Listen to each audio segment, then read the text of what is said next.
Chapter 39. A vision of majestic buildings, vast, stately, and gigantic, of streets crowded with men and women in white and colored garments adorned with jewels, of flowers that grew on the roofs of palaces and swung from terrace to terrace in loops and garlands of fantastic bloom, of trees broad-branched and full-leafed, of marble embankments overlooking the river, of lotus lilies growing thickly below by the water's edge, of music that echoed in silver and brazen twangings from the shelter of shady gardens and covered balconies. Every beautiful detail rose before me more distinctly than an ivory carving mounted on an ebony shield. Just opposite where I stood, or seemed to stand, on the deck of a vessel in the busy harbor, a wide avenue extended, opening into huge squares embellished with strange figures of granite gods and animals. I saw the sparkling spray of many fountains in the moonlight, and heard the low persistent hum of the restless human multitudes that thronged the place as thickly as bees clustered in a hive. To the left of the scene I could discern a huge bronze gate guarded by sphinxes. There was a garden beyond it, and from that depth of shade a girl's voice, singing a strange wild melody, came floating towards me on the breeze. Meanwhile, the marching music I had first of all caught the echo of, sounded nearer and nearer, and presently I perceived a great crowd approaching with lighted torches and garlands of flowers. Soon I saw a band of priests in brilliant robes that literally blazed with sunlight gems. They were moving towards the river, and with them came young boys and little children, while on either side maidens white-veiled and rose-wreathed paced demurely, swinging silver censers to and fro.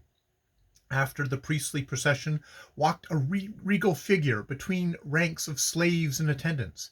I knew it for the king of this city beautiful, and was almost moved to join in the thundering acclamations which greeted his progress. And that snowy palanquin, carried by lily-crowned girls, that followed his train, who occupied it? What gem of his land was thus tenderly enshrined? I was consumed by an extraordinary longing to know this. I watched the white burden coming nearer to my point of vantage. I saw the priests arrange themselves in a semicircle on the river embankment, the king in their midst and the surging, shouting multitude around. Then came the brazen clangor of many bells intermixed with the rolling of drums and the shrilling sound of reed pipes lightly blown upon. And, amid the blaze of the flaring torches, the white palanquin was set down upon the ground. A woman, clad in some silvery glistening tissue, stepped forth from it like a sylph from a foam of the sea. But she was veiled. I could not discern so much as the outline of her features, and the keen disappointment of this was as positive a torture to me.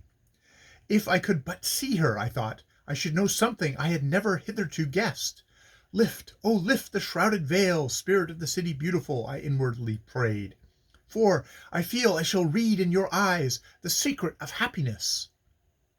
But the veil was not withdrawn. The music made barbaric clamor in my ears. The blaze of strong light and color blinded me, and I felt myself reeling into a dark chaos where I imagined I chased the moon as she flew before me on silver wings. Then the sound of rich baritone trolling out a light song from a familiar modern opera bouffe confused and startled me, and in another second I found myself staring wildly at Lucio, who, lying easily back in his deck chair, was caroling joyously to the silent night and the blank expanse of sandy shore, in front of which Ardahabad rested motionless. With a cry I flung myself upon him. "Where is she?" I exclaimed. "Who is she?" He looked at me without replying, and, smiling quizzically, released himself from my sudden grasp. I drew back, shuddering and bewildered. "I saw it all," I murmured. "The city, the priests, the people, the king. All but her face. Why was that hidden from me?" Actual tears rose to my eyes involuntarily. Lucio surveyed me with evident amusement. "What a find you would be to a first-class spiritual impostor, playing his tricks in cultured and easily gulled London society," he observed. "You seem most powerfully impressed by a passing vision." "Do you mean to tell me," I said earnestly, "that what I just saw now was the mere thought of your brain conveyed to mine?" "Precisely," he responded. "I know what the City Beautiful was like. I was able to draw it for you on the canvas of my memory and present it as a complete picture to your inward sight. For you have an inward sight, though, like most people, you live unconscious of that neglected faculty." "But who was she?" I repeated obstinately. "She was, I presume, the king's favourite, if she kept her face hidden from you, as you complain. I am sorry, but I assure you that it was not my fault. Get to bed, Geoffrey. You look dazed. You take visions badly, yet they are better than realities, believe me." Somehow I could not answer him. I left him abruptly and went below to try and sleep, but my thoughts were all cruelly confused, and I began to be more than ever overwhelmed with a sense of deepening terror, a feeling that I was being commanded, controlled, and, as it were, driven along by a force that had in it something unearthly. It was a most distressing sensation. It made me shrink at times from the look of Lucio's eyes. Now and then, indeed, I almost cowered before him, so increasingly great was the indefinable dread I had of his presence. It was not so much the strange vision of the City Beautiful that had inspired this in me, for, after all, that was only a trick of hypnotism, as he said it, and I was content to argue it with myself. But it was his whole manner that suddenly began to impress me as it had never impressed me before. If any change was slowly taking place in my sentiments towards him, so surely it seemed was he changing equally towards me. His imperious ways were more imperial, his sarcasm more sarcastic, his contempt for mankind more openly displayed and more frequently pronounced. Yet I admired him as much as ever. I delighted in his conversation, whether it were witty, philosophical, or cynical. I could not imagine myself without his company. Nevertheless, the gloom on my mind deepened. Our Nile trip became infinitely wearisome to me, so much so that almost before we had got halfway on our journey up the river, I longed to turn back again and wished the voyage at an end. An incident that occurred at Luxor was more than sufficient to strengthen this desire. We had stayed there for several days, exploring the district and visiting the ruins of Thebes and Karnak, where they were busy excavating tombs. One afternoon they brought to light a red granite sarcophagus, intact. In it was a richly painted coffin, which was opened in our presence, and was found to contain the elaborately adorned mummy of a woman. Lucio proved himself an apt reader of hieroglyphics, and he translated in brief and with glib accuracy the history of the corpse as it was pictured inside the sepulchral shell. "A dancer at the court of Queen Amaranthus," he announced for the benefit of several interested spectators who, with myself, stood round the sarcophagus, "who, because of her many sins and secret guilt which made her life unbearable, and her days full of corruption, died of poison administered by her own hand, according to the king's command, and in presence of the executioners of the law. Such is the lady's story, condensed. There are a good many other details, of course. She appears to have been only in her 20th year. Well," he smiled as he looked round upon his little audience, "we may congratulate ourselves on having progressed since the days of these over-strict ancient Egyptians.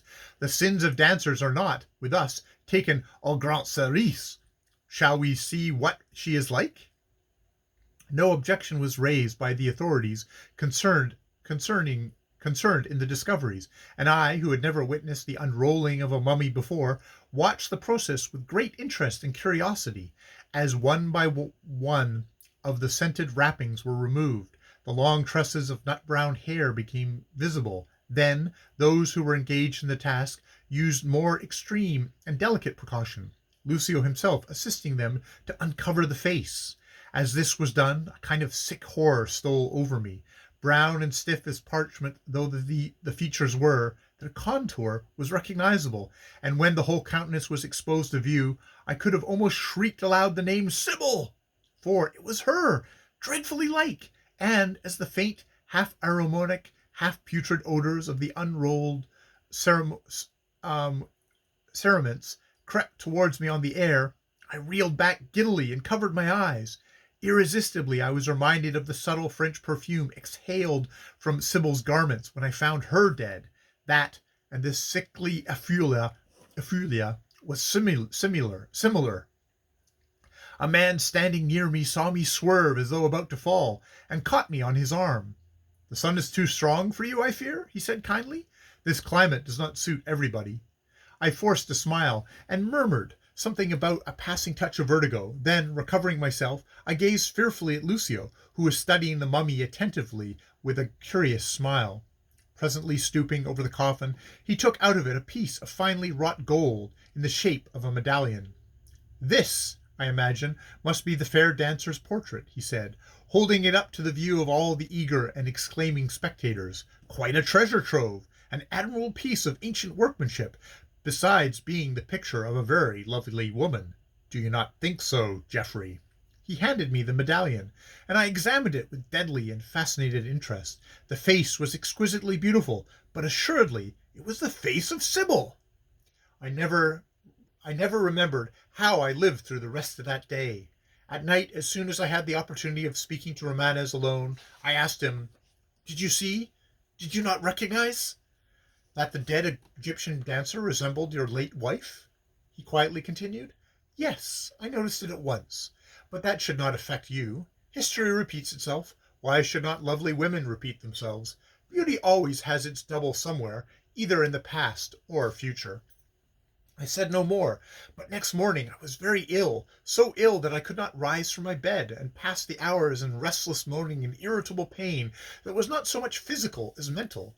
There was a physician resident at the hotel at Luxor, and Lucio, always showing himself particularly considerate for my personal comfort, sent for him at once. He felt my pulse, shook his head, and after much dubious pondering, advised my leaving Egypt immediately.